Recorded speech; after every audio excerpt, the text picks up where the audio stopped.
On this episode, we cover the Joe Rogan Experience, episode number 2051, with guest Graham Hancock. The No Rogan Experience starts now.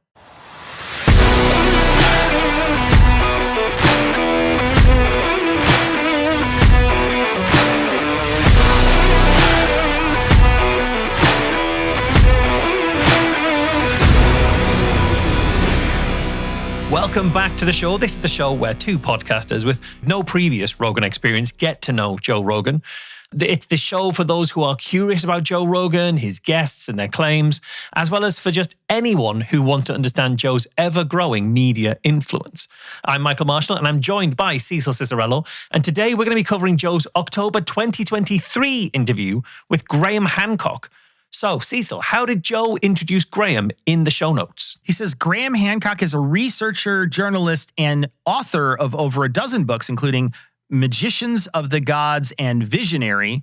He can also be seen on the Netflix series Ancient Apocalypse. Wow, he got a Netflix series. Interesting. He did. Is there anything else we should know about Graham Hancock? Funny you should ask. Well, Graham started out his career as a journalist, and he wrote a few books on economical and social development. And then since 1990, he's been focused on lost civilizations as a pseudoscientific writer. He's written over a dozen books, as Joe suggests, and one of the most famous ones, like Joe suggests, is Fingerprints of the Gods, the evidence of Earth's lost civilization. That's something he covers quite a bit.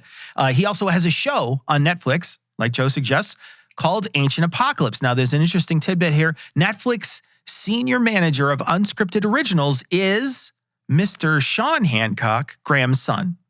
So, so there's I don't know. It might be nepotism. It might just be that he has such an amazing show that they decided to do it. Could also be that he has an in. I don't know. Yeah, absolutely. I was genuinely surprised, not just that his son was a commissioning editor there at Netflix. I was surprised that Graham himself isn't an archaeologist or historian by training, that he came from a purely journalistic background. He's no more qualified in archaeology than I am. That's a real surprise to me. It really is too. I thought for sure he was an archaeologist, but he's really just a writer. He's someone who writes books, and he's a journalist, someone who I don't think has spent a lot of time really dealing with the rigors of actual science of archaeology. Yeah, absolutely. And so what did Joe and Graham talk about in this episode?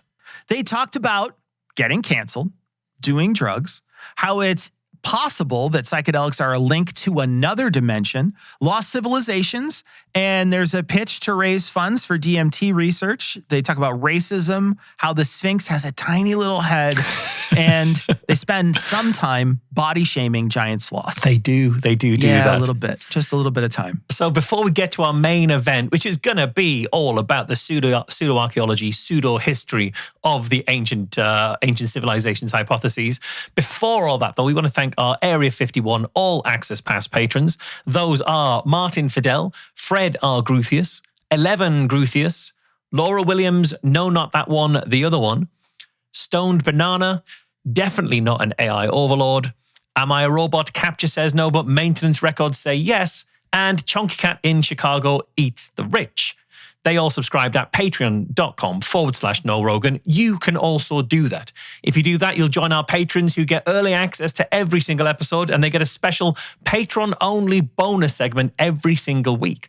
And for this week, we'll be talking about DMT, atheism, and why Joe's eyesight definitely isn't getting worse. You can check that out at patreon.com/No Rogan. But for now, our main event. It's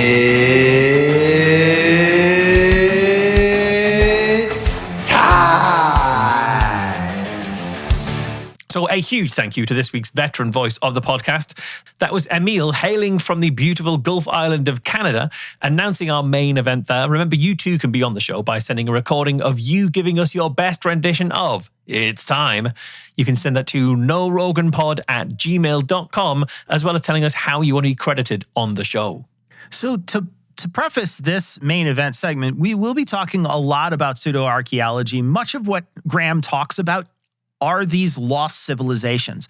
He spends much of his time talking about those and giant cataclysmic events that happen in our past. And we're going to start out with a clip about one of those cataclysms. It's called the Younger Dryas event. And that's why it's ancient apocalypse, because we know that there was a global cataclysm, a slow one, 1,200 years long, between 12,800 and 11,600 years ago, called the Younger Dryas. There's still arguments about what caused it, but the fact that it was cataclysmic is not really disputed.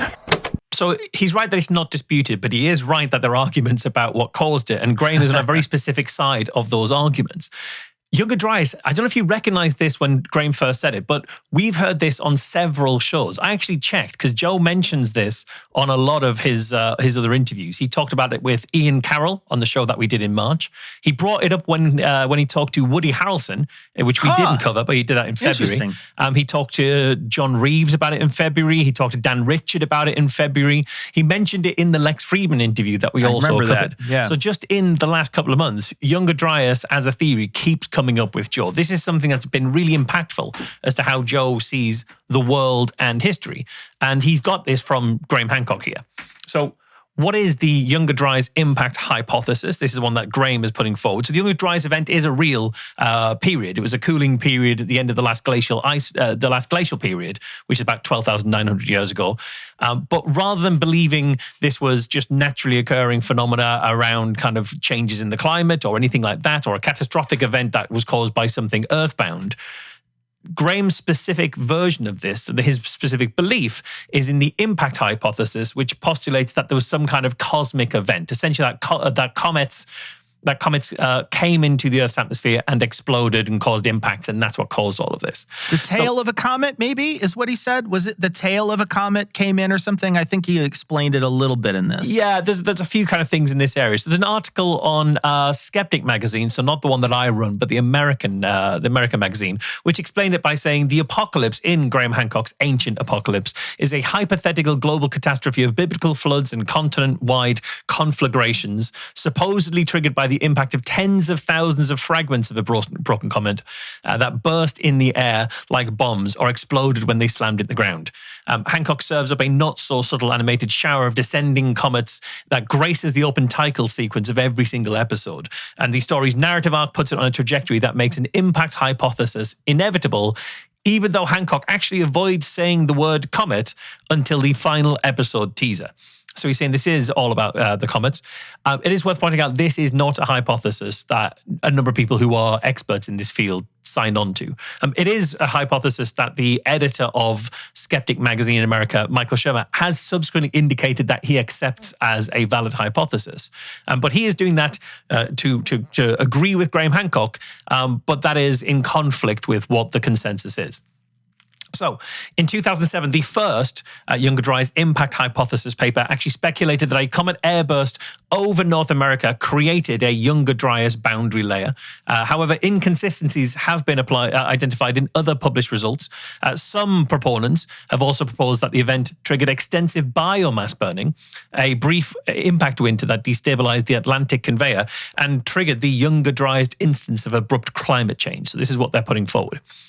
But when this has been looked at by experts, they've come to different conclusions. So in 2023, there was a paper from 11 researchers across multiple different disciplines who concluded thus, evidence and arguments purported to support the Younger Dryas impact hypothesis involve flawed methodologies, inappropriate assumptions, questionable conclusions, misstatements of fact, misleading information, unsupported claims, irreproducible observations, logical fallacies, and selected omission of contrary information.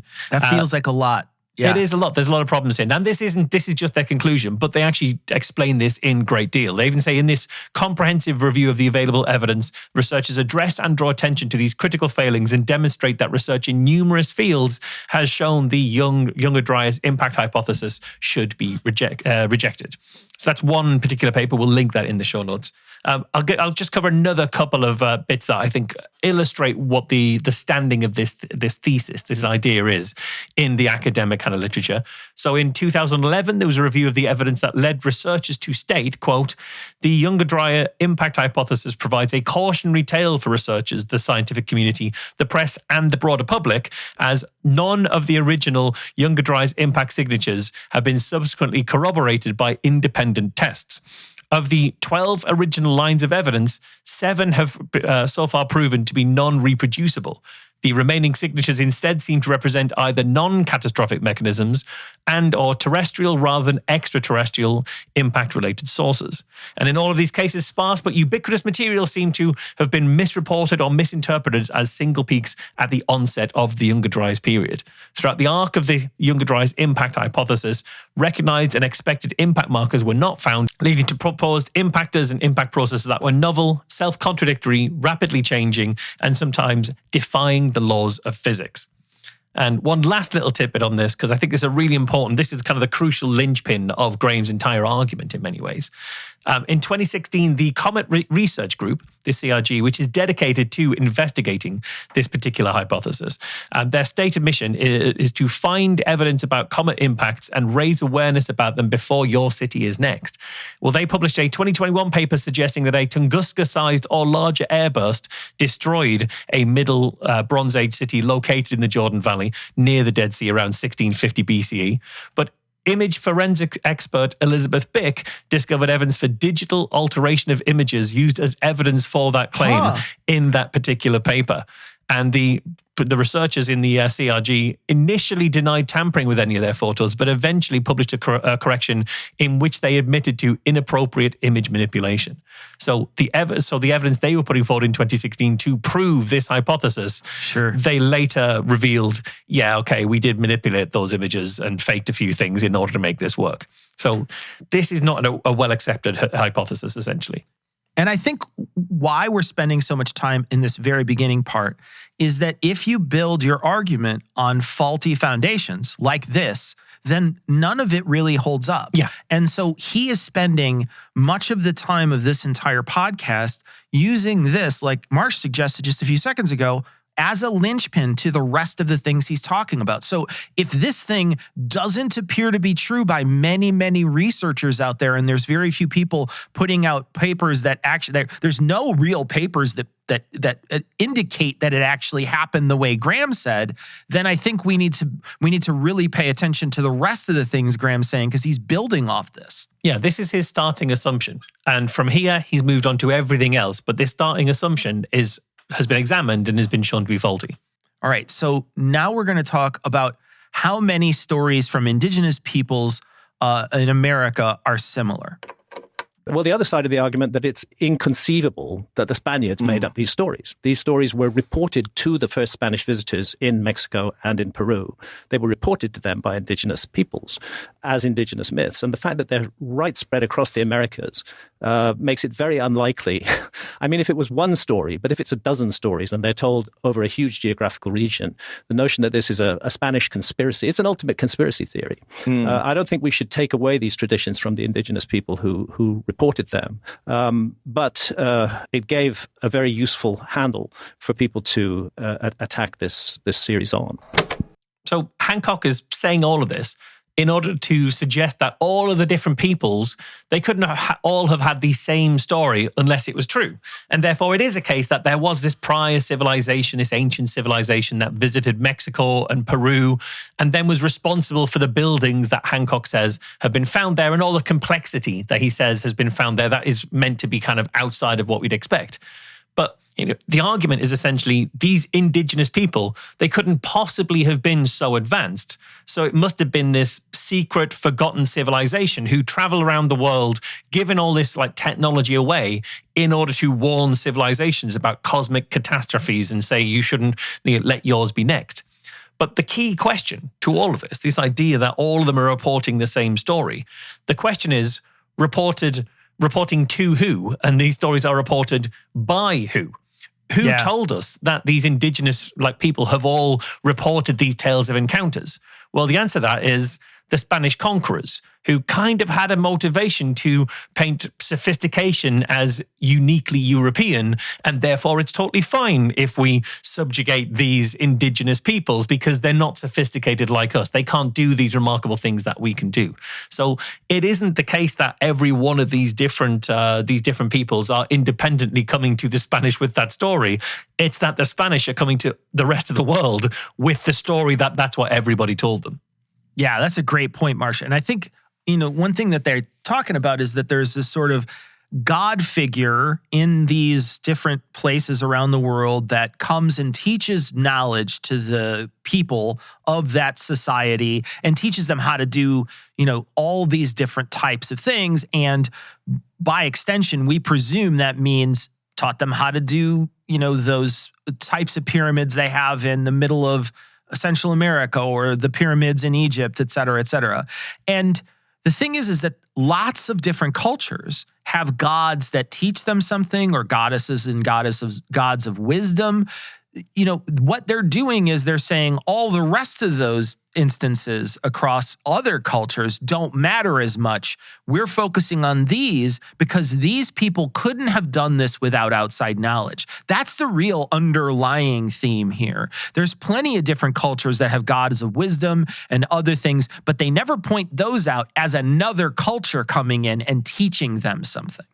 All right, so now we're going to circle back to that cataclysm. And therefore, it seems very un-hunter-gatherer-like activity to completely destroy the megafauna. And the other thing is the simultaneous extinction of large numbers of creatures that is happening very, very, very quickly suggests to me that we're looking at a disaster of some sort. And that's why the Younger Dryas impact hypothesis, which is solid science, although undoubtedly disputed, which suggests that multiple fragments of a disintegrating comet hit the Earth 12,800 years ago. Many of them didn't hit the Earth. Many of them exploded in the sky. They were not that big, maybe 100 meters in diameter. So they were airbursts, but they leave these characteristic signatures in the ground. And like Tunguska. Exactly like Tunguska. The Tunguska event is a recent example of that. 30th of June, 1908, happens to be at the peak of the Beta Taurids, and the Taurid meteor stream is identified as the likely culprit for what happened in the Younger Dryas. Wildfires burning, you get these impacts smashing into the earth, bursting in the air over forests. They cause huge fires, and that's why you get enormous amounts of charcoal as a result. And then the larger objects, it's thought, hit the North American ice cap and caused a very large amount of meltwater to flow into the world ocean, and that's what brought temperatures down at the beginning of the Younger Dryas. Can I just say, pretty impressive date memorization there of the Tunguska. What an interesting little tidbit of knowledge just to throw off the top of your head. That's kind of impressive, actually. Well, I think that's true. But if you bear in mind that Graham's kind of career for the last 30 years has been based around explaining the potential impact of comet events like Tunguska. I don't think this is something that's just like a tidbit for him. This is like a central point. Like this, what he's saying is Younger Dryas was just like another Tunguska. Tunguska is evidence that this could happen. But he's got the recall for it, so absolutely, yeah. What he's missing here is that nobody is disputing that this mass species die-off and various other things that happened around the start of that kind of that period, that Younger Dryas period. No one's disputing that was a disaster. That disaster doesn't have to be caused by a comet impact. This is another quote here from even just the Wikipedia page for Younger Dryas as a starting point for seeing. You can see this is all kind of cited on the Wikipedia page to other sources. But they say here that the scientific consensus links the Younger Dryas with a significant reduction or shutdown of the thermohaline circulation, which circulates warm tropical waters northward through the Atlantic meridional overturning circulation, AMOC. This is consistent with the climate model simulations, as well as a range of proxy evidence, such as decreased ventilation, which exposure to oxygen from the surface, of the lowest layers of North Atlantic water. The otherwise anomalous warning of the southeastern United States matches the hypothesis that as the AMOC weakened and transported less heat from the Caribbean towards Europe through the North Atlantic Gaia, most of it would have stayed trapped in the coastal waters. So there is a climate model for what went on here that doesn't require an explosion of a comet.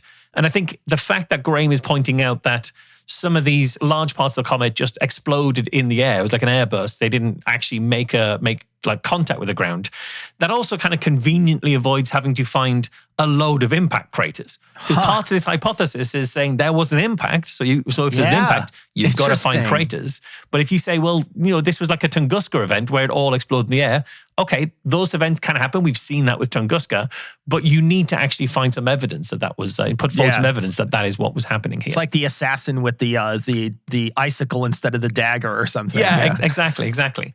And finally, there was another paper paper from Marlon et al. It's going to be linked in the show notes that suggests that the wildfires that Graham is pointing out, or the charcoal of evidence of the comet explosion, the airburst, actually those wildfires were a consequence of rapid climate change.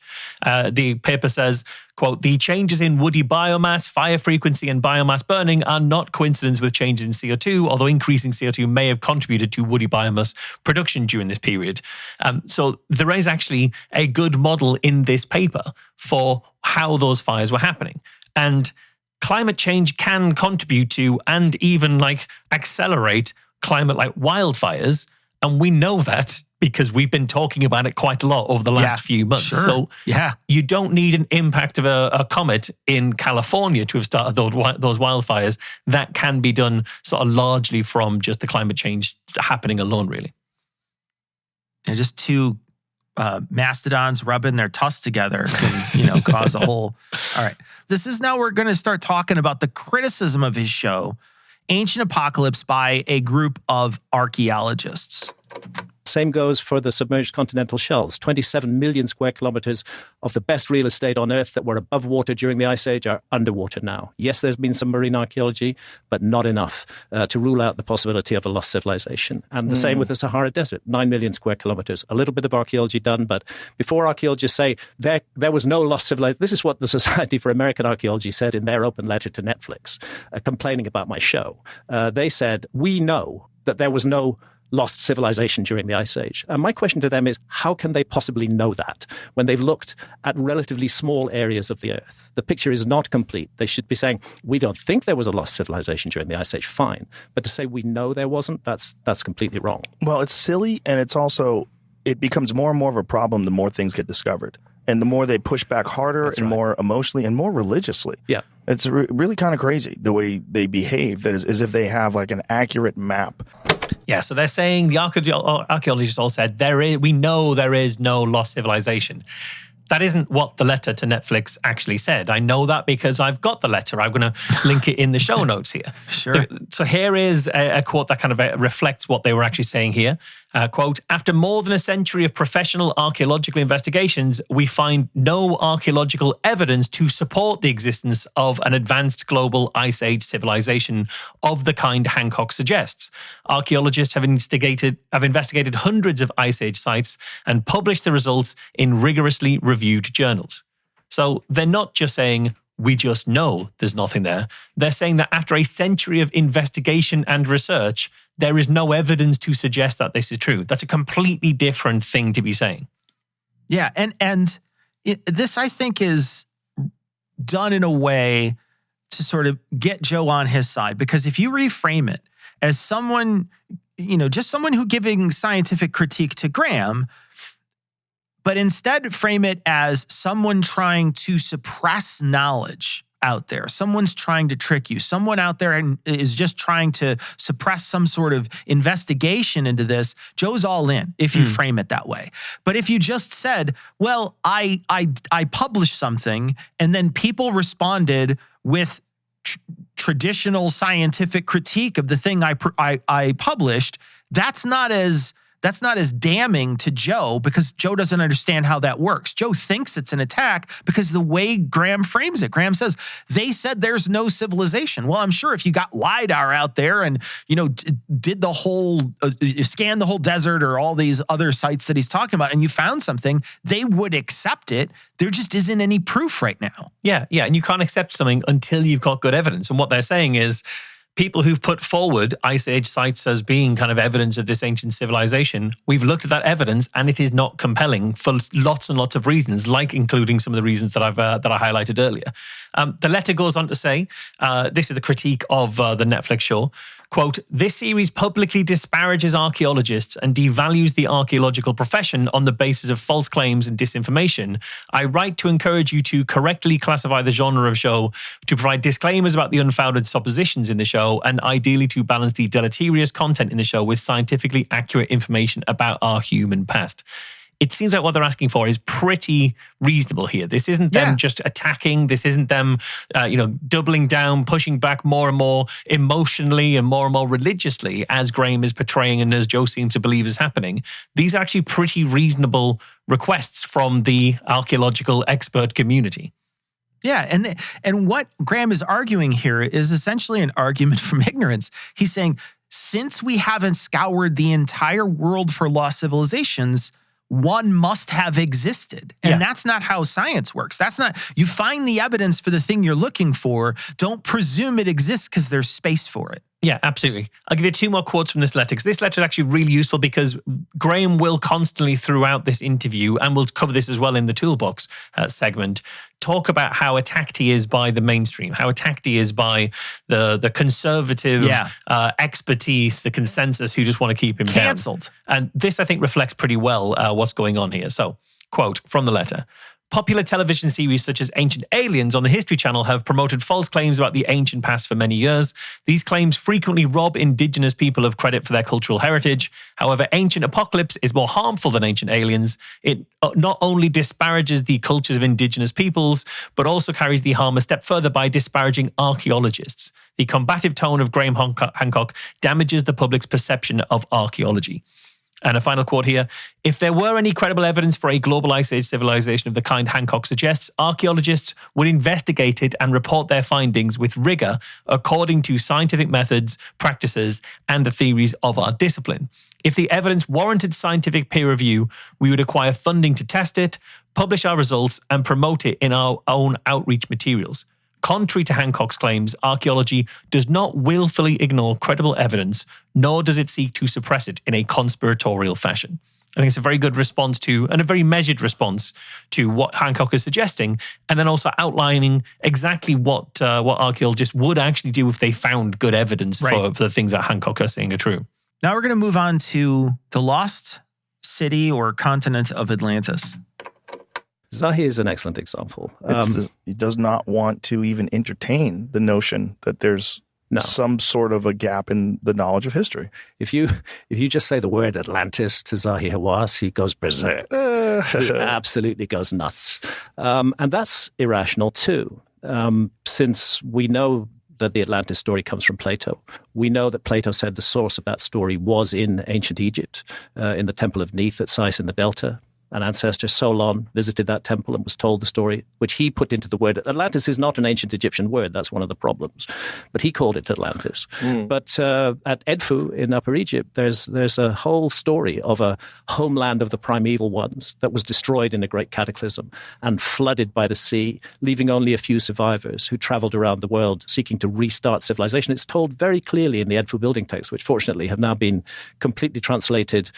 Sadly, only into German. I hope we'll see the full English translation in due course. But the translations I was working from when I first studied them are very good, and they've been reinforced and supported by this new fuller translation.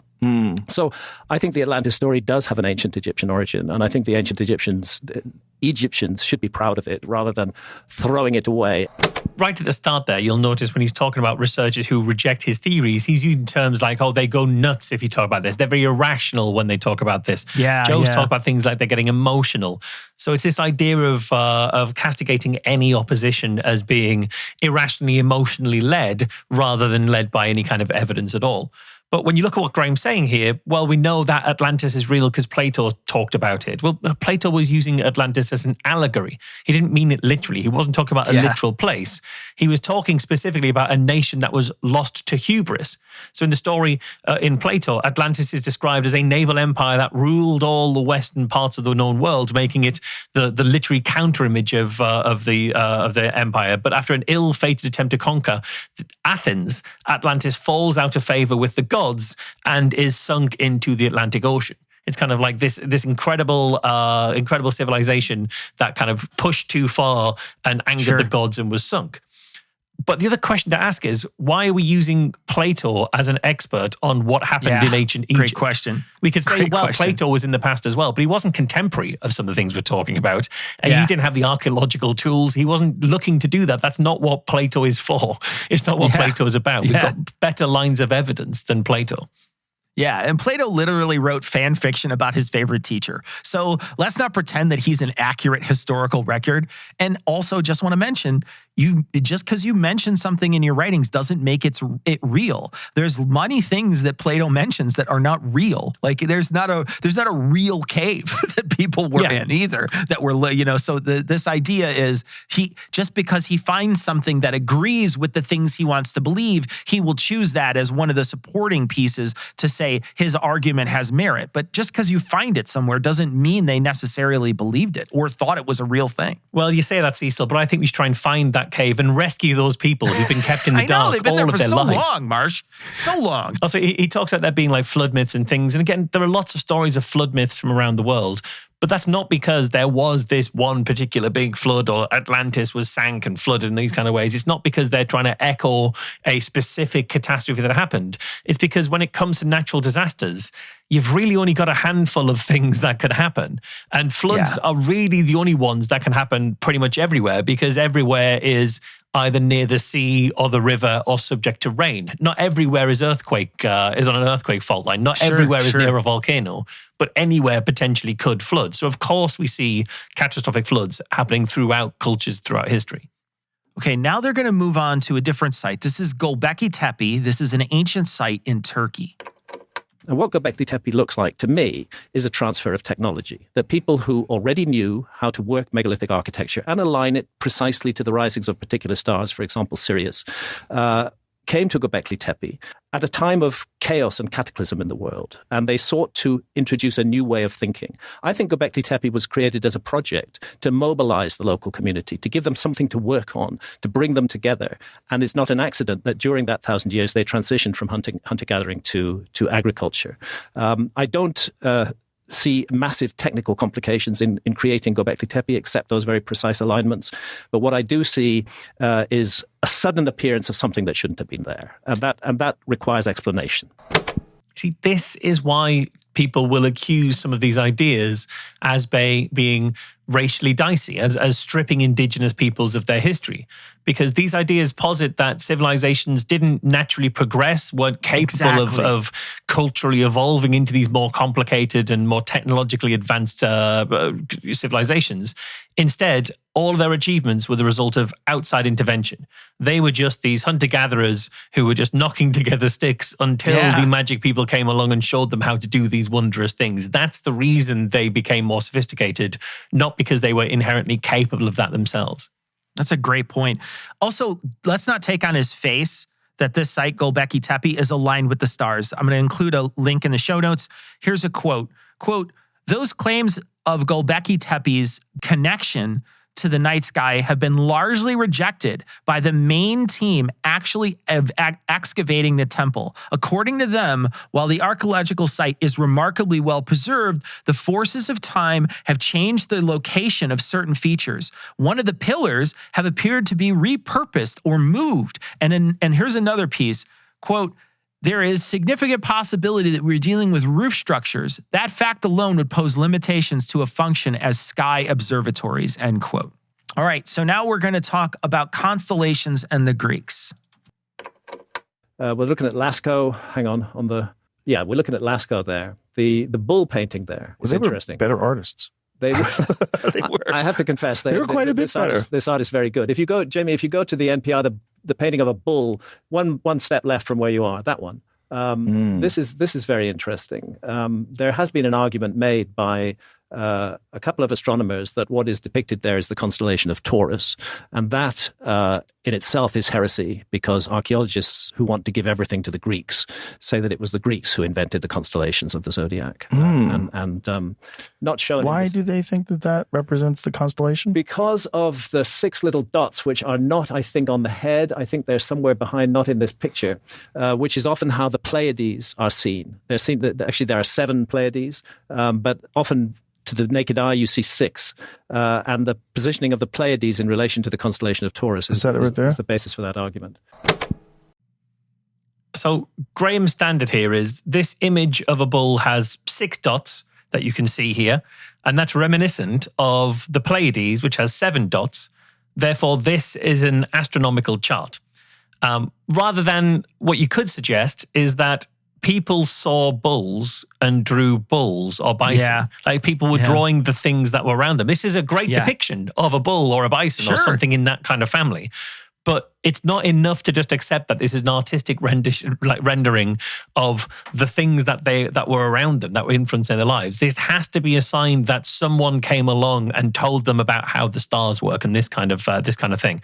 That's because he is so invested in this ancient knowledge as a hypothesis that everything has to become a clue to this. And we know that bias is affecting him significantly, because if you look at the cave painting, or the Lascaux painting rather, of the bull, you can see there's a bull, there's 6 dots above the bull's head. I think I found an image that I'll link in the show notes and things that I've got a circle around the dots. If you compare that to how the stars actually are in the Taurus constellation, they're not in any way in the same formation. They don't line up at all. This isn't a very good, even if you were just drawing the dots you could see in the sky, this isn't a good rendition of how those dots relate to one another. This is just 6 dots. But because it's a bull and it's 6 dots, well, the dots must be stars, the stars must be Taurus. This must be a sign that they knew the constellations before they were ever kind of named by the Greeks. But yeah, this is just motivated reasoning to get to this point. And when you see the 2 images side by side, they absolutely don't look like that to me. Okay, so now we're going to shift and we're going to start talking about the Great Pyramid at Giza. African culture, incredibly sophisticated, incredibly advanced, doing stuff that we just don't know how to do today. Archaeologists will tell you they could build the Great Pyramid, but I defy them to do that. The Great Pyramid is literally impossible. It's something that doesn't make any sense. It certainly doesn't make sense as the tomb of a megalomaniac pharaoh, which is what we're told it was.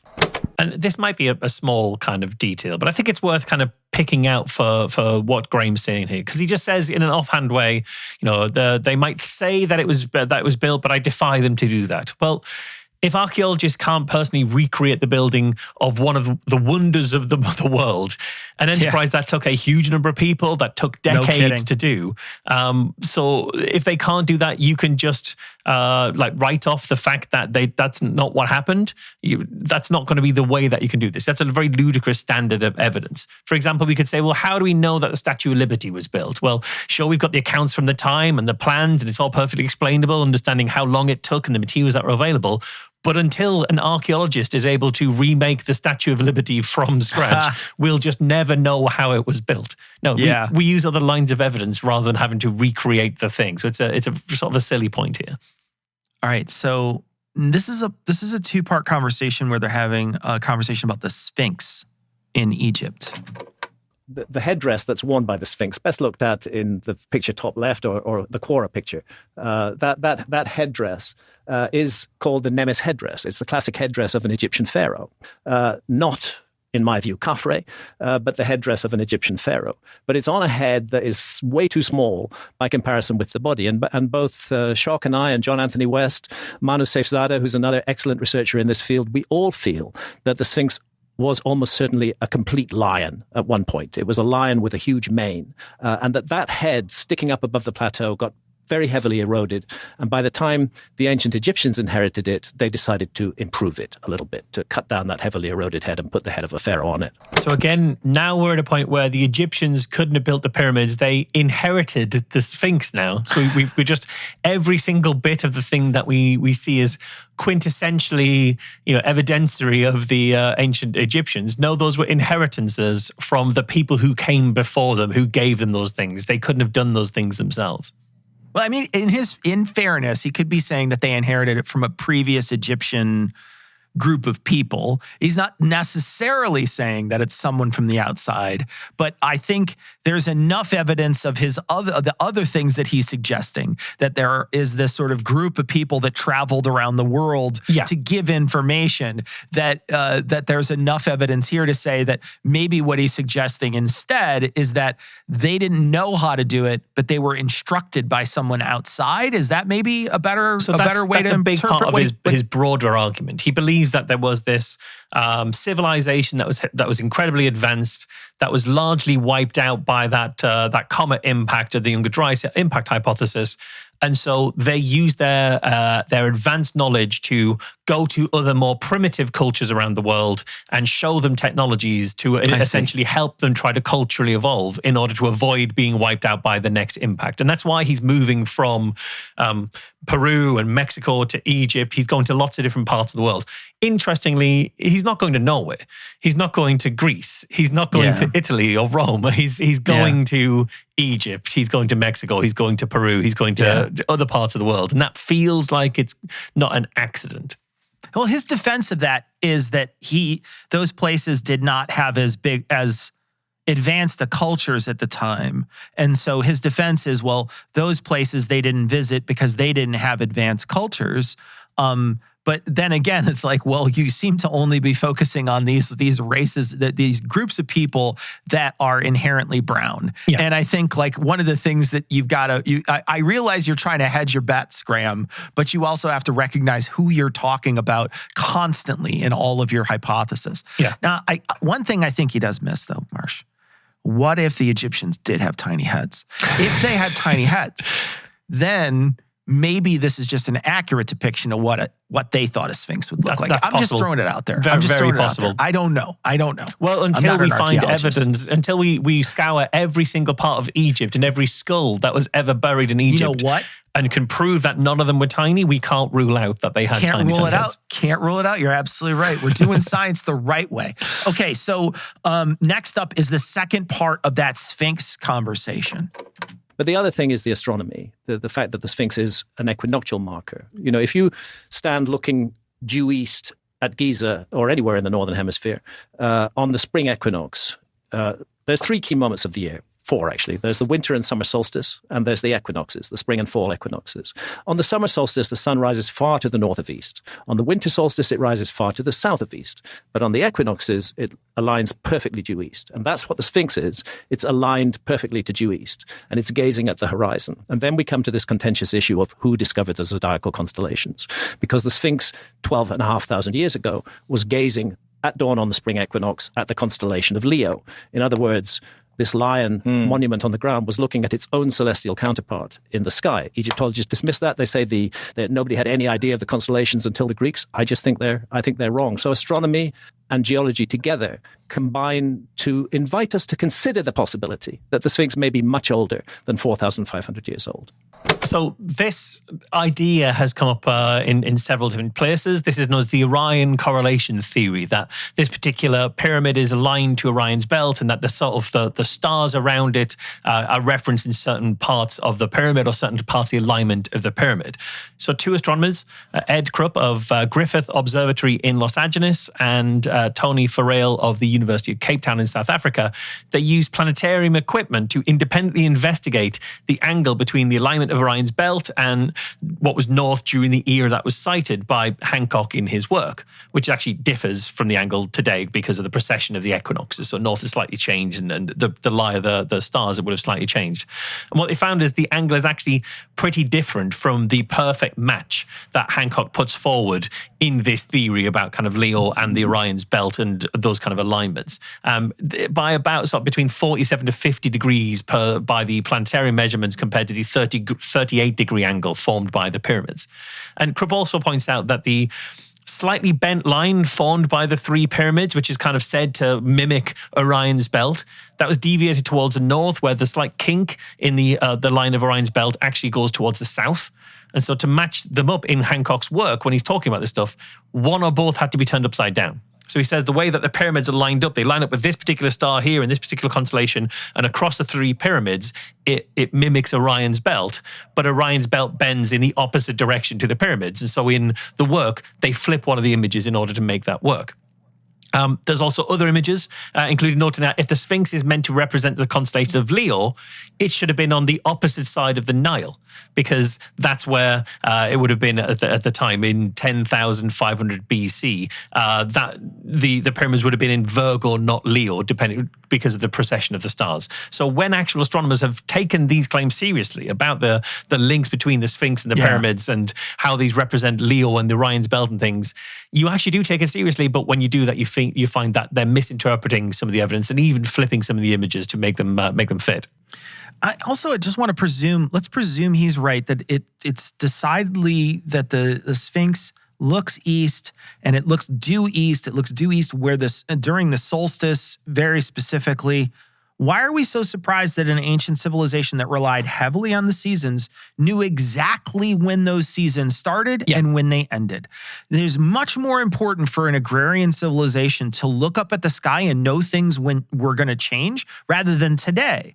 These people would have really been, they are literally banking their lives on when these things start and stop. And so the idea that it's facing due west isn't that big a deal if it happens to be, they're looking at the sky constantly. So I feel like the way he's presenting it seems like they couldn't have known this stuff. They wouldn't have looked up the sky. Look at these people. They were unsophisticated. They didn't bother to look at this stuff.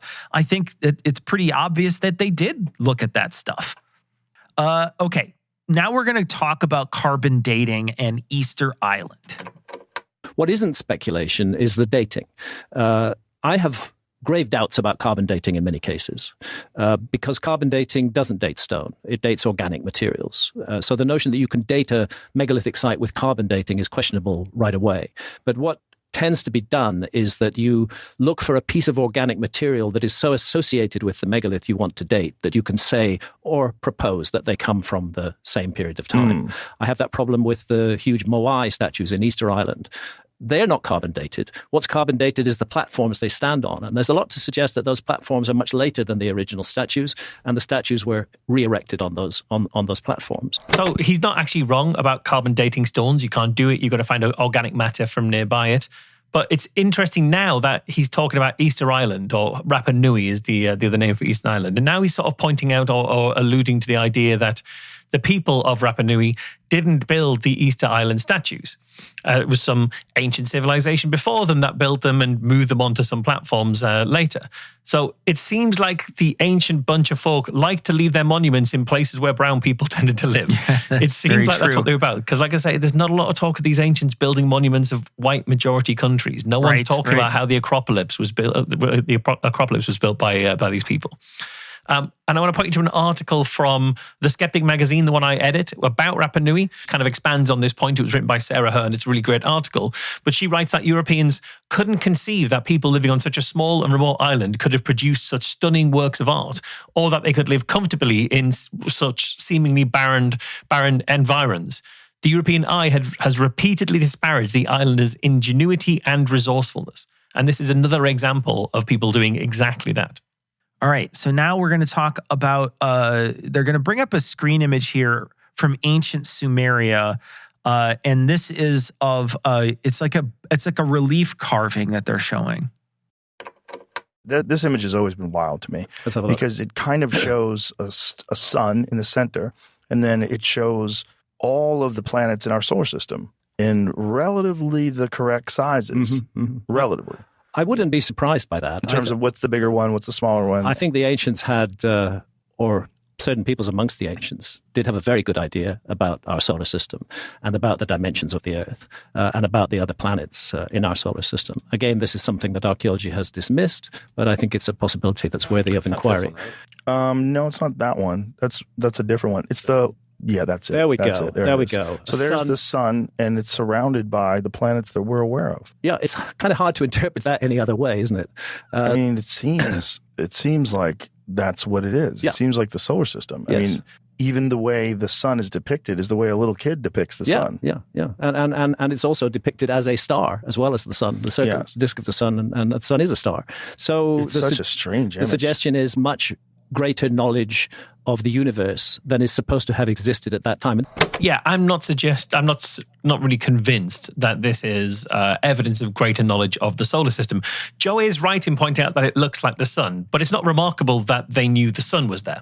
They're pretty well versed in the sun. They're very aware of the sun. They'll have seen the sun. So depicting the sun isn't a great surprise. But Joe is then saying, well, this image also shows all of the planets of the solar system in relatively the right sizes. And he says the word relatively quite hesitantly, and I think there's a lot being pinned on that word. Yeah. That word relatively. because it isn't true. What we're seeing is different size circles, but it's not a relative scale. They're sort of completely out of whack. For it to be relative, we should see a huge Jupiter and a tiny Mercury, and we don't see that. Jupiter has a diameter of 89,000 miles. Mercury has a diameter of 3,000 miles.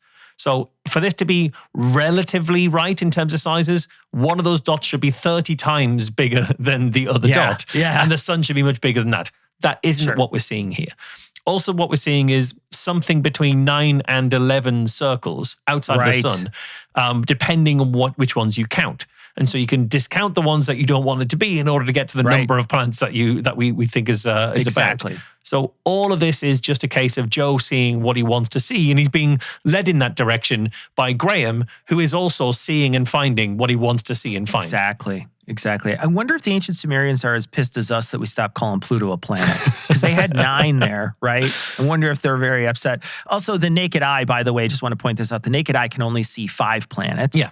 Mercury, Venus, Mars, Jupiter, and Saturn. Can also see the moon, so that's another celestial body that it can see. So Joe's suggesting that there's an ancient culture that had a way to see planets that we didn't even detect until almost the year 1800 for Uranus, and almost the year 1900 for Neptune, and 1930 for Pluto. So, the idea that these are so far distant into the future, where we need totally different ways in which to look into the sky than what they had available to them. I know that this also opens up the idea of ancient peoples being visited by aliens or something, and them telling them that something like this is in the sky. But I just want to point out, if we just believe that this was like an ancient civilization, like Graham is suggesting, that just happens to be really smart and traveling around the world and showing people things, we can't presume that they have 1900 technology to find Neptune. Yeah, exactly. Because you can't see Pluto with the naked eye.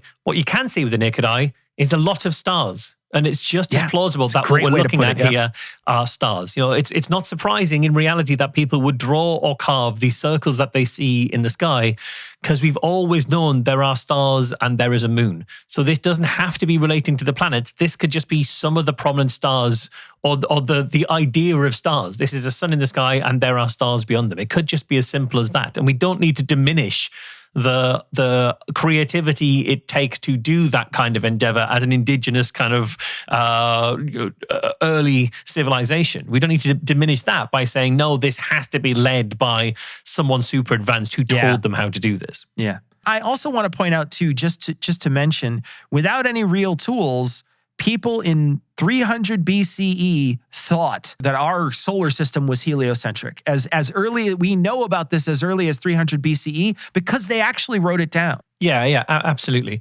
And I think that also, what that misses, what Graham and what Joe is missing, and what they're ignoring as a baseline, is that we are no smarter on average than the people who were around in those days. Yes. We are just starting from a further point in knowledge. It's not that they were intellectually less capable. Our brains haven't evolved to get significantly smarter over the relatively short period of time that we're talking about, the thousands of years rather than tens of thousands of years that we're talking about. So there were people who were incredibly smart who just didn't have a great deal of, didn't have centuries of knowledge, millennia of knowledge to work from. So they were capable of figuring out a decent amount of stuff. They were no more stupid than we are, really. All right, so this is the last bit in the main event. We're going to finish with a very quick clip about the pyramids. So the Great Pyramid is gradually, bit by bit, revealing its secrets. And it's almost as though it was waiting for a time when human beings were ready to receive those secrets and had the ability to decode them. I think this is a really important clip for understanding Graham Hancock, because it really shows how motivated he is to believe that this mystical advanced civilization was even more advanced than we are. And it was just, we're only now approaching a time when we are smart enough and advanced enough to understand what they were doing. It's this idea of projecting onto this past civilization a phenomenal amount of not just technological advancement, but an almost spiritual level of advancement of they hid these secrets until we were ready to receive them. All right, that's gonna take us to our next segment. We're gonna delve into the toolbox.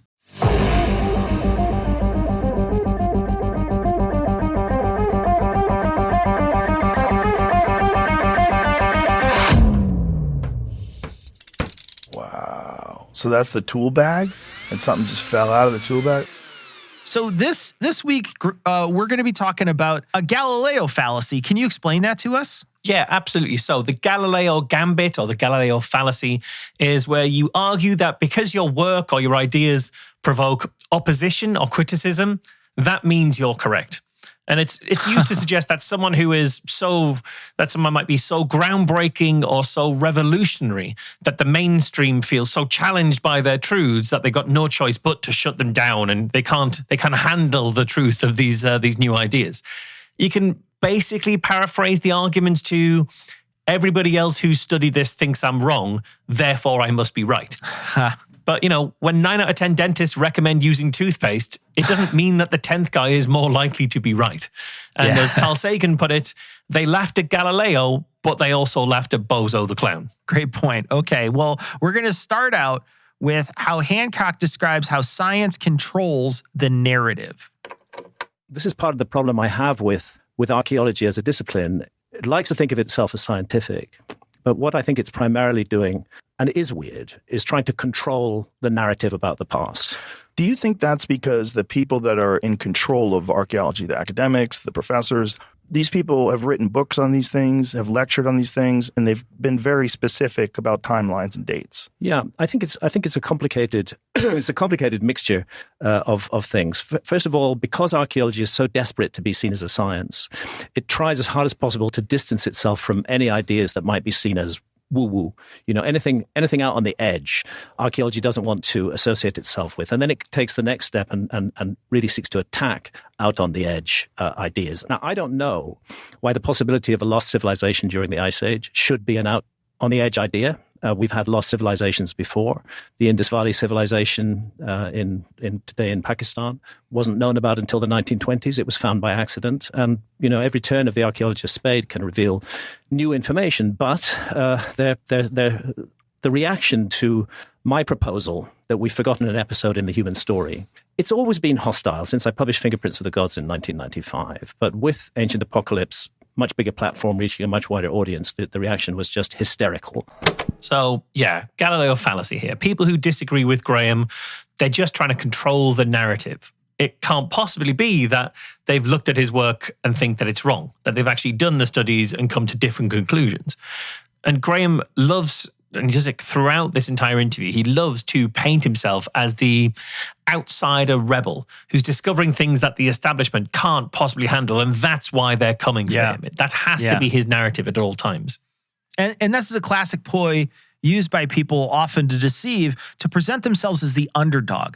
People often align emotionally with the underdog because they don't like the idea of people getting bullied. And so this is an easy way to get people emotionally on his side. Yeah, but if we examine what he's actually suggesting, ultimately, if your evidence is good, you're going to get accepted by your discipline. It's not that they're going to profit from silencing you. In fact, the people who've written those books with timelines and dates, well, now they'll find new books to write because they've got new discoveries to update things. Timelines can be updated. Dates can be adjusted to fit with the new idea. And so this reaction that Graham, again, tellingly describes as hysterical, that reaction wasn't because he was telling radical new truths. It's because the work that he's been doing, that he's been talking about, has been looked at and then rejected for 3 decades. Yes, and because it wasn't based on anything. And then the reason that the archaeology, the whole field is upset is that work, which isn't proven to be true, is now being given a massive global platform. And that's a bad thing if it's wrong. We shouldn't platform and give a load of attention to ideas that have been disproven, that have been shown to be faulty. This feels reminiscent of Thiel's argument to me about climate change when we covered the Peter Thiel in the previous episode. Graham isn't taking the extra step to say archaeology isn't a science, but he paints it as desperate to sort of distance itself because it wants to be taken seriously. And thus, it's going to dismiss anyone that disagrees with it with the mainstream ideas that it has, right? And so it's not as forceful as Peter's argument saying that it's not actually a science, but it still has the same effect that traditional archaeology cannot be trusted. So you have to trust me because I'm the one who's actually doing sort of the discovery work here. And also, I just want to point this out. This is something that he does throughout the entire episode. But just because we discovered things in the past that were undiscovered doesn't mean the things that you're claiming are true. He's connecting these things as saying, oh, well, we've discovered stuff. We've discovered these ancient civilizations multiple times. Therefore, the ancient civilizations I'm purporting are actually, they exist. Well, no, they might exist, but you haven't given enough evidence for, I think, any real archaeologist to agree. Yeah, absolutely. And the fact that he's bringing up those other ones that were accepted is in itself an illustration of the fact that if you've got good evidence, it'll get accepted. Great point. That's a great point. All right, so next piece is where Hancock disputes that he is racist. The accusations that were put against me and the show the accusations included the words racist, white supremacist, misogynist, and anti-Semitic. They give you the full hand. They didn't even give you one card. The show doesn't touch on any of these issues. Race is not mentioned in the show. So what the archaeologists were doing there, they were going back to Fingerprints of the Gods that I wrote in 1995, in which I reported indigenous traditions about the appearance of bearded foreigners bringing knowledge after a cataclysm to the shattered survivors of that cataclysm. And in some cases, in those traditions, those knowledge bringers are described as white-skinned. And that is why the show is accused of racism, because archaeology has since taken the view that all of those stories were made up by the Spanish. And that seems to me completely ridiculous, both in Mexico and in Peru and Bolivia, we have traditions. We have them Viracocha, we have Quetzalcoatl, we have Bochica. This is a pan-American myth. And actually, I think it's racist of archaeology to imagine that the magic powers of the Spaniards could impose a myth upon indigenous peoples all over the Americas, that they'd just be so stupid that they would fall for this story told by the Spaniards. Of course, these are indigenous myths and traditions. And I was reporting them in that book, and I stand by them. And it turns out that there's actually a huge argument within academia about this, and my critics were just giving one side of that argument. So there's a couple of quotes that I want to bring forward from other places that kind of balance things out or show the other side of this. And I'll start actually with the letter that was written by the archaeologists to Hancock, the one we've referenced already. So here's another quote from that letter. The assertions Hancock makes have a history of promoting dangerous racist thinking. His claim for an advanced global civilization that existed during the Ice Age and was destroyed by comets is not new. This theory has been presented, debated, and refuted for at least 140 years. It dates to the publication of Atlantis, the Antediluvian World in 1882, and Ragnarok, the Age of Ice and Gravel in 1883 by Minnesota Congressman Ignatius Donnelly. This theory steals credit for indigenous accomplishments from indigenous peoples and reinforces white supremacy.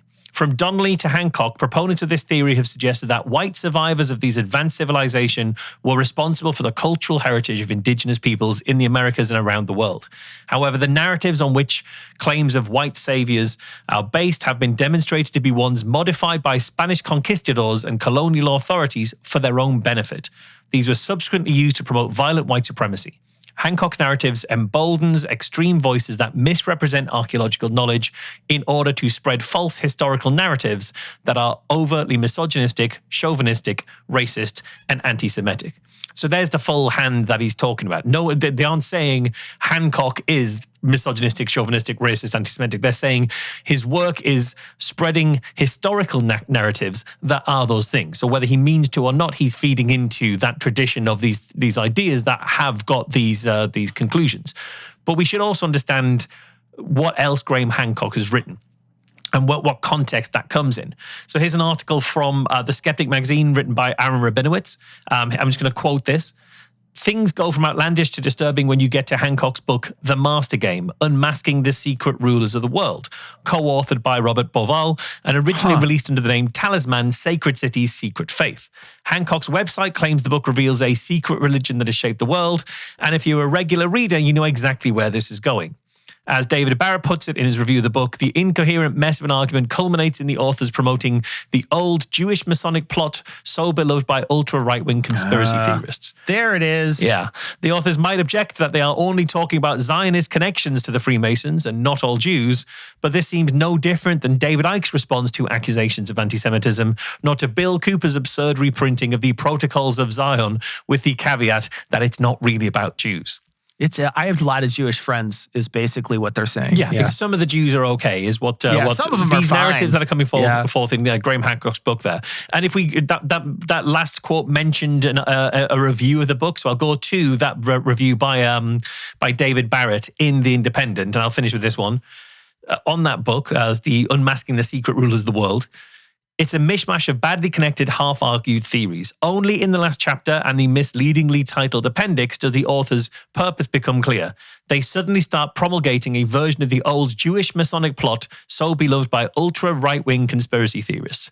This is a deeply troubling end to a mess of a book. With luck, most readers won't get that far. Oof. All right, now we're going to talk about an ancient site in New Mexico. We've recently had these footprints in white sands in New Mexico, 23,000 years old or so. That's largely being accepted now. But there are much earlier dates. There's 130,000 years ago from the Cerutti Mastodon site near San Diego.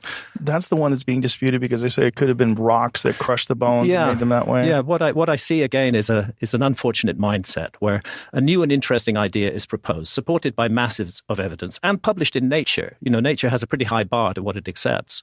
And then the critics look for any way to get rid of it. So he's talking about the Cerutti Mastodon site, which is a paleontological and possible archaeological site in San Diego. In 2017, broken mastodon bones were found at the site and were dated to around 130,000 years ago, something in that kind of region. The researchers who found the site claim that the stones that were found near the bones were evidence of tool usage to break the bones, which would actually put it much earlier than hominids were known to be in the Americas. That's why they think it could be archaeological, that these stones that were found were responsible for breaking the bones. But then other researchers point out that there's no other signs of people there at all.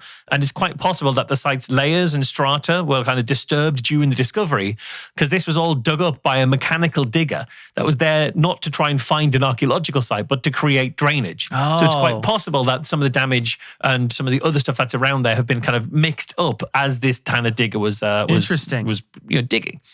But as it stands, you've got a group of researchers saying that we need stronger evidence before we move back the date of human occupation by 100,000 years. Yeah. That's not cancellation. That's not a refusal to accept. That's not looking for any kind of possible way to get rid of it. It's a call for more information and a call for some caution. Because the alternative is that we overturn everything we think we knew on the strength of evidence that is, at best, currently equivocal. That's not how science progresses. It's not how history or archaeology progresses either. Yeah, science is cautious. Yeah. The framing of this is sort of hostile, right? He's framing it as hostile instead of just warmly accepting every hypothesis is true and that this is like a really interesting thing. Joe isn't sort of used to these scientific rigors. He's not used to the rigors of scientific discovery, and it's easy to convince him that everyone here is closed-minded and they're out to get Graham, since he really doesn't understand the level of evidence needed to change the entirety of the human historical record. So in order to overturn all of those years, you need a lot of evidence, not just, hey, this might have happened. And Graham is willing to say, let's just go with that and we'll speculate away on exactly how much that changes everything, instead of saying, well, let's just make sure our foundations are correct. This is, again, hearkening back to the very beginning of the podcast. You got to make sure your foundations are correct with science before you move on. And they want to do all the moving on part because that's the fun part. Yes. They don't want to do the hard part of proving that it's actually right. And I wanted to point this out to you, Marsh. Are we sure that there isn't actually one set of footprints there and Jesus was carrying the mastodon? Are we 100% sure? It's impossible to rule that out. You're absolutely right. We don't know. Yeah. Okay, so next up is they're going to be talking about how someone thinks the Sphinx is older than researchers suggest. We can argue there are alternative theories. Maybe solar activity was involved. Robert Schoch prefers a change in solar activity, and kudos to Robert. He's a brilliant scientist, and he's put his neck on the line by advocating a much older Sphinx. Any scientist these days in the field of archaeology who sticks his neck out and says that the archaeological narrative is wrong immediately gets massively attacked, and I think that's most unfortunate. So again, he paints anyone who disagrees with the mainstream narratives as a victim of a huge attack. If you're on Graham's side, whenever you criticize mainstream archaeology, that's scholarship. That's reasonable. But if you're against him, criticism is an attack every single time. It's an attack. It's interesting because he characterizes this as an attack, but it reminds me of a video of Neil deGrasse Tyson talking about how he was given a paper by Terrence Howard. This was years ago, 8 years ago at the time of the video it was shot. I'm not exactly sure how long ago it was, but he got a paper from Terrence Howard essentially saying the entirety of mathematics is wrong. And here's my thesis. And here's this, 37-page paper on how the entirety of mathematics is wrong. And so Neil deGrasse Tyson looks through it and red pens it, goes through and marks up where he thinks it's incorrect and where he thinks these things are wrong. And Terrence Howard goes on Joe Rogan's show and says that he was trashed by Neil deGrasse Tyson. I was trashed by him. But all Tyson did was just correct it and give frank feedback on what he thought was somebody's passionate project about mathematics. And so you're seeing someone who's not in the realm of science, who doesn't understand the rigors necessary to prove the things they're suggesting, and they are being told, you're basing your ideas on faulty knowledge, or you haven't proven any of the things that you're suggesting, and they see it as an attack, when literally just the parts that we're talking about here, these when you have to, when they say prove it, that's not an attack. That's literally the next step in science. Yeah.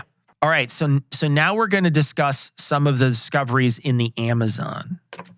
Now, the Amazon rainforest, up until very recently, had very little archaeology done. You're talking about 6 million square kilometers of the Earth's surface, which has hardly been touched by archaeology. And now it is being touched by archaeology, thanks to Lidar, which is identifying enormous structures under the canopy. We're finding that we have to rewrite the whole story of the Amazon, that there were potentially populations of millions living in the Amazon, that there were cities, they were joined by roads hundreds of kilometers in length. All of these things are recent discoveries, which says we should be thinking again about the Amazon. So this does actually appear to be true. I found a link for this. We'll put it in the show notes. That there is this huge sort of structure, this whole huge city, an interconnected kind of series of roads and things in the Amazon.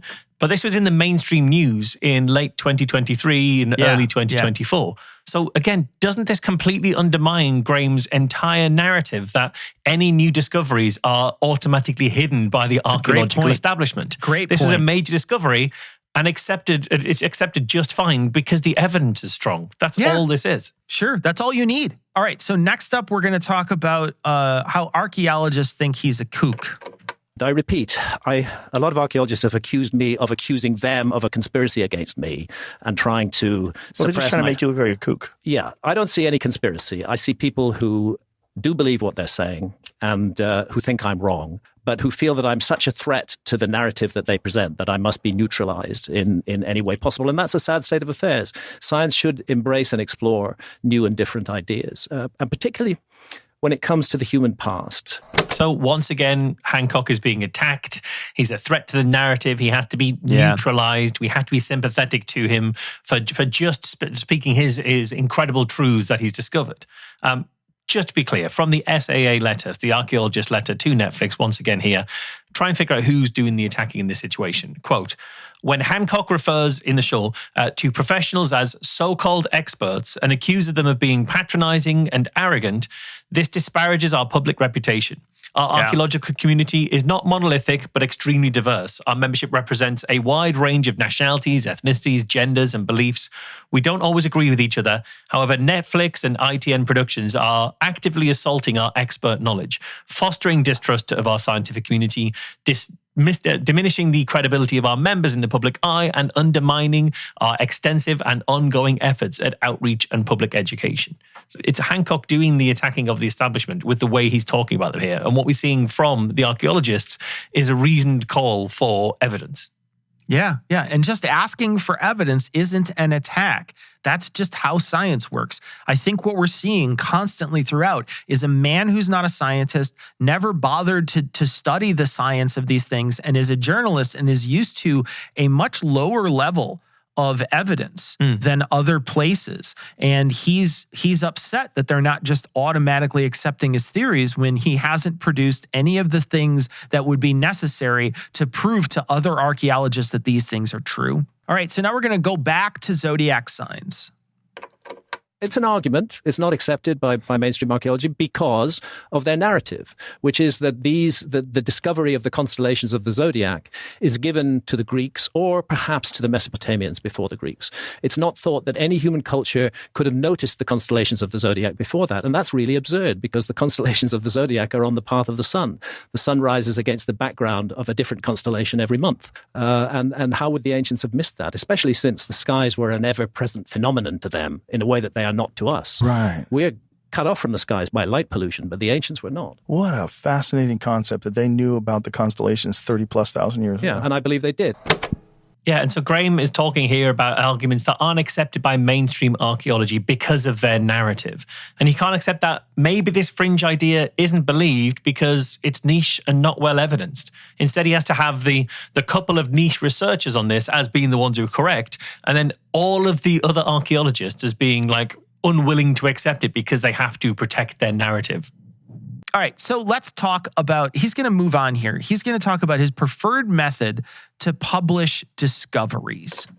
As you discussed with Brian, we won't go over it again, but he found evidence of deliberate burial in a very complicated, difficult cave system, which you can hardly access. Yeah. And of course, immediately this was published, and it was published in a Netflix documentary. The archaeological establishment descended on him like a ton of bricks and tried to find all kinds of reasons why it couldn't possibly be deliberate burial. Whereas I think it would be much more interesting if archaeology tried to, first of all, look at all kinds of reasons why it could be deliberate burial, because that opens many doors, whereas saying, no, it's impossible, just closes all the doors. Well, what are the alternative explanations for why they had mass burial sites inside of a cave? They fell there, something like that. All of them? Yeah, all Over of them. many years? And somehow buried themselves under the topsoil and then left engravings on the cave walls, which are very, very similar to engravings that we find in the caves of France, for example. So, yeah, it was published in a Netflix documentary. That is not how science works. You don't publish in Netflix, you publish in journals. The way science works is you look for the weaknesses in a theory. That's the other important part of science. What they're talking about is saying, well, why isn't it that we just instead of closing the doors, we should look at this and say, well, what are the alternative explanations for this? Let's explore, let's go in this kind of area. Science works by looking for the weakness in a theory and then looking for explanations that don't involve overturning the model of how things work in order to fit the facts that we can actually see.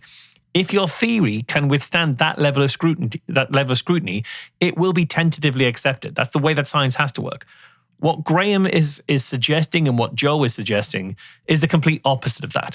How about we assume that this is true and then speculate as to why it's true and what that means? But all of that effort is completely wasted if it's not true. So check if it's true first, and then you can start building on that foundation. Makes sense. Now they talk about this briefly throughout, like in this section here, and I wasn't able to find out exactly, but I think I found the story that they were talking about. It's from CBS. Scientists claim remarkable evidence that ancient human relatives buried their dead 240,000 years ago. I'll leave a link to it.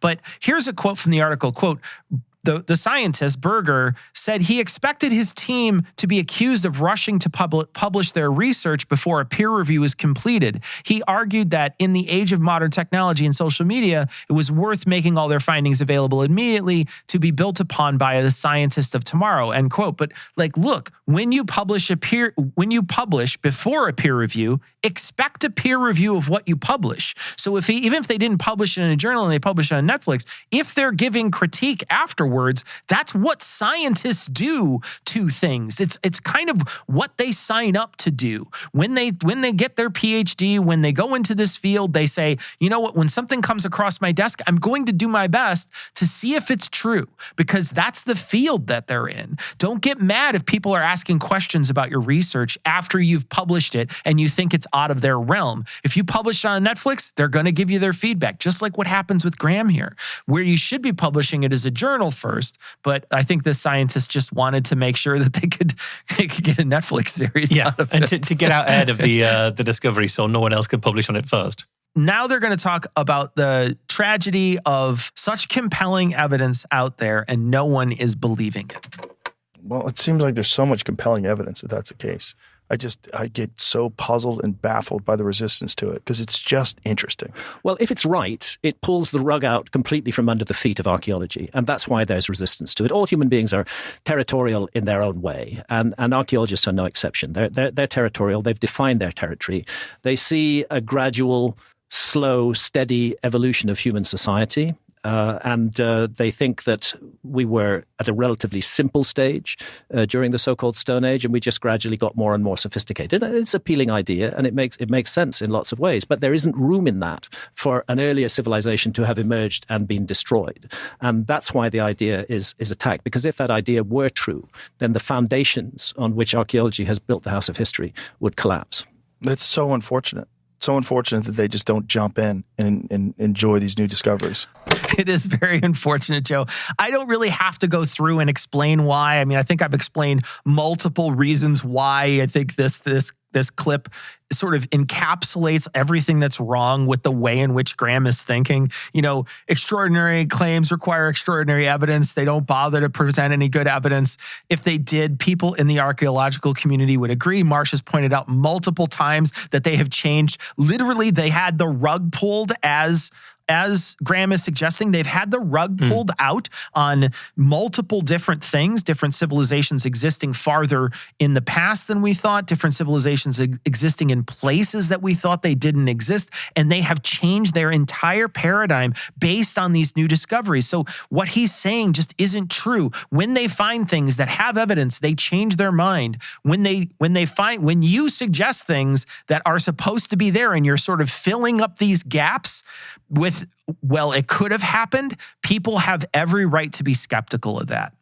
All right, so last clip here. This is talking about getting canceled. In a way, and redefine things. In a way, I've been glad to have received the vituperative level of attack from archaeology that I did, because it shows I've pressed their buttons. It shows that there's something they feel they need to cancel here. There's something they feel they need to get rid of. It's the most dangerous show on television. The most dangerous show on Netflix. An absurd idea.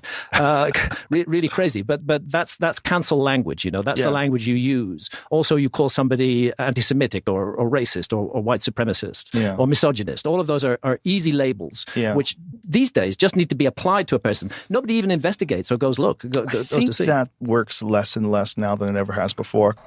So again, we're talking about how he must be right because they're coming for him. It shows that there's something there to cancel. It's the perfect encapsulation here of the Galileo gambit. I must be onto something because otherwise, why would they be attacking me so? But when he's talking about how they tried to cancel him, it's worth reminding ourselves of what remedial action the archaeologists were calling for Netflix to put in place in their letter. So again, quote, "We call upon Netflix and ITM Productions to remove any labels that state or imply that this series is a factual documentary or docuseries and reclassify the series as science fiction. We urge both Netflix and ITM Productions to add disclaimers to the series to say that its content is unfounded. We also request that Netflix develop a policy that balances such false narratives with the presentation of scientific documentaries and accurate reporting on the knowledge that archaeologists have generated and continue to generate every day." So their cancellation here was, please stop calling this a documentary and please include some facts. That is the cancellation that they were doing. That's a massive impact. This is a great way to get Joe on your side, though. If you say you're canceled, Joe immediately becomes sort of your champion. And this is also indicative of what happens when people are canceled. There's very little side effects. Yeah. Nothing really happened to them. So we hear, oh my gosh, that person's been canceled. And Graham Hancock has a hit series on Netflix. He's on Joe's show. He's continuing to write books. He's continuing to tour. He got a second series with Keanu Reeves in it. Yeah, so he nothing happened to him. So this idea that he was canceled is just silly. He wasn't canceled. I also want to point out too, they do this a lot. They'll bring up, they call this crazy cancel language of anti-Semitic or racist or white supremacist or misogynist. When they say that type of thing, they are sort of inserting into Joe's viewers and listeners that when you hear those terms, those are crazy kooks who are using those terms to devalue, to basically devalue this argument, instead of saying there are real problems with anti-Semitism, racism, white supremacy, and misogyny in our culture. They are devaluing those problems by saying that only kooks say that sort of thing. Yeah. That's a real damaging message. Just say, oh, Rogan thinks he's all smart. And I'm the last person that thinks I'm smart. Trust me. All right, Marsh, here we are at the end of the show. Did you find anything good about this show? So I didn't dislike this as much as I've disliked some of the other conversations that Joe's had. I found this a bit easier to listen to, even though it was, as we pointed out, filled with misinformation. There's one bit where Joe is talking about having online conversations and getting into conflict. And he talks about how if you get into conflict, it's bad for the person you're talking to. It's also really bad for you.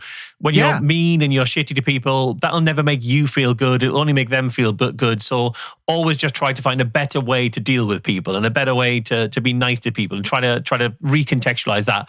I thought that's pretty good advice. I think that's kind of advice that I like to try and follow as well. And I think a lot of the time it probably is advice that Joe is following. I mean, we see Joe avoiding conflict even on his show. I think he is a conflict-averse kind of guy. He wants to get on with people. I take that as genuine, and I think his advice to, especially his audience, to try to avoid being shitty in those conflict kind of spaces, I think that's pretty good advice and could actually help if people listen to that. Yeah, I think there's another part of this too where they both seem very concerned about another person's health. So there's a person by the name of Flint Dibble who was supposed to be on this particular episode of with Graham Hancock to debate him. And that actually got moved forward in the future. So Graham was able to show up. Flint was not, because Flint was dealing with cancer at the time. And they both sounded really concerned about him. And it was actually kind of a really sweet moment. They're like, man, we really hope this guy gets better. You know, even though we have like viciously opposing views on this stuff, I really hope the best for him and his family, et cetera. And I thought it was really sweet. Like, I was like, oh, you know, here's two people who would, you know, sort of, I guess, rhetorically have it out for each other if they were to meet, but instead they just genuinely care about each other. And I thought that was nice. There's also a long part of this that talks about drugs. So they talk much of the first half of this is talking very specifically about archaeology stuff, but then they move on from that and they start talking about DMT and ayahuasca and all kinds of psychedelics, and they have this long conversation about it. And it seems like they've both really partaken in it. And it's kind of interesting, to be honest with you. I'm not into psychedelics. I did a bunch of psychedelics when I was a kid, but I haven't done them in many years. And it's interesting to hear their sort of theories. I would definitely not consider this advice on anything you should do with your life, but I think it's interesting to hear their discussions of what they think those psychedelics did in their lives. You know, just take it as anecdote. I would not take it as like, this is medical advice I would follow, but I think like the stories that they tell are somewhat interesting. Yeah, I mean, Graham Hancock even talks about how psychedelics were a big part of why he's studying this kind of field at all in the first place. How psychedelics plays into what he would see as scholarship in this area. And I think it's really interesting. I don't know that I've seen him talk openly about the involvement of drugs in his research into these areas. So yeah. The last thing I want to mention, though, that I really liked was that all the coughing. Yeah. So there's a cough button. Most radio stations will have one. It's a little button you can press to mute your mic. Now, it doesn't mute every mic in the studio, but it'll mute your mic and it'll soften the cough for the listener. So it'll still come through on Joe's mic because he's across the room and they're still recording him, but it'll be much quieter. And he tells Graham about this cough button 4 or 5 times. He does. And Graham uses it at a total of 1 time the entire time they're recording. All right, so that's the show for this week. Remember, you can access more than a half hour of bonus content every week for as little as $1 an episode by subscribing at patreon.com/NoRogan. Meanwhile, you can hear more from me at Cognitive Dissonance and Citation Needed, and you can hear more from Marsh at Skeptics with a K and the Skeptic Podcast. And we'll be back next week for a little more of the No Rogan Experience.